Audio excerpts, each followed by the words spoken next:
Sacramento Promise Zone is one of 16 urban promise zones here in the country. California is unique because we have 4 promise zones throughout the state, more than any other state in the country. But not only are we working here in Sacramento, but through the work of the coalition of Promise Zone partners, we're connecting nationally. Julius, you've been really at the forefront of a lot of those activities with the Promise Zone Coalition. Talk to us about how Sacramento is engaged in the conversation and the work at a national level, and really provide some examples of how we've really benefited from the work that the coalition is doing. So we are fortunate enough to be on the steering committee for the National Coalition of Promise Zones.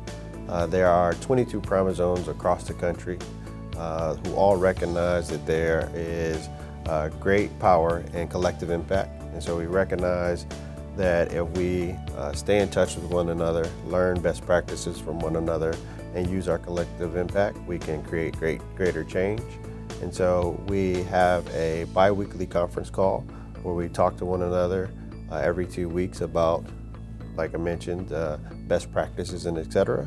But also we convene in-person convenings with one another as well. And one of those most important convening is every year we go to Washington, D.C. to engage with federal agencies, to educate federal agencies on the happenings in the promise zones all across the country, but also to have an in-person opportunity to engage with headquarters to build strong, established relationships.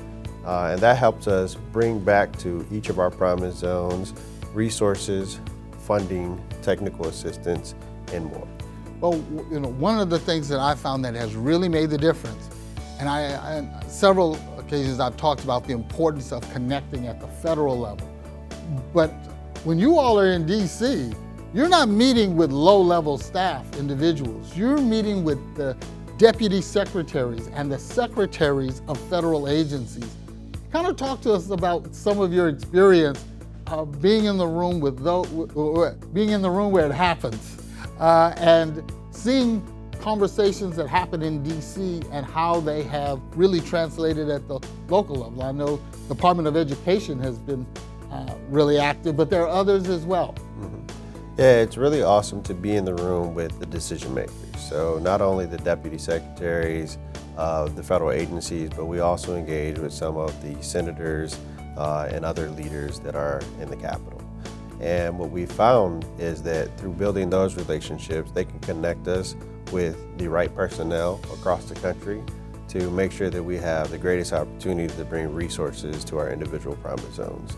And we've seen that come to fruition with a high amount of grants that have been secured, not just applying for the grants and hoping that they are awarded, but working directly with the federal agency to have them provide application assistance and technical assistance that further enhances a partner's opportunity to win that grant.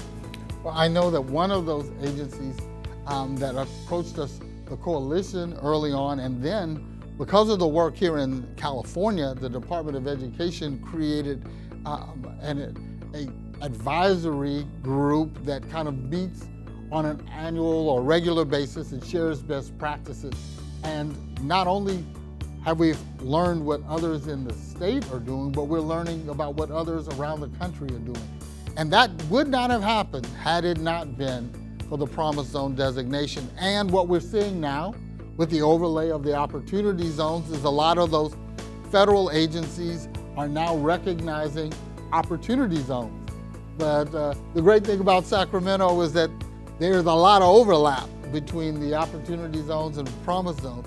So what are some of the things that you are looking forward to in the coming year? I know that there's some meetings and some conversations in the works among the national coalition. Yeah, so since there are, in Sacramento, we have 33 census tracts that create the Sacramento Promise Zone. And of those 33 census tracts, there are 17 opportunity zones that are also opportunity zones. Mm-hmm. And because of the fact that we have been established here in Sacramento with seeing partners do great collaborative work, we are in a unique space and a unique position to inform what happens in those opportunity zones.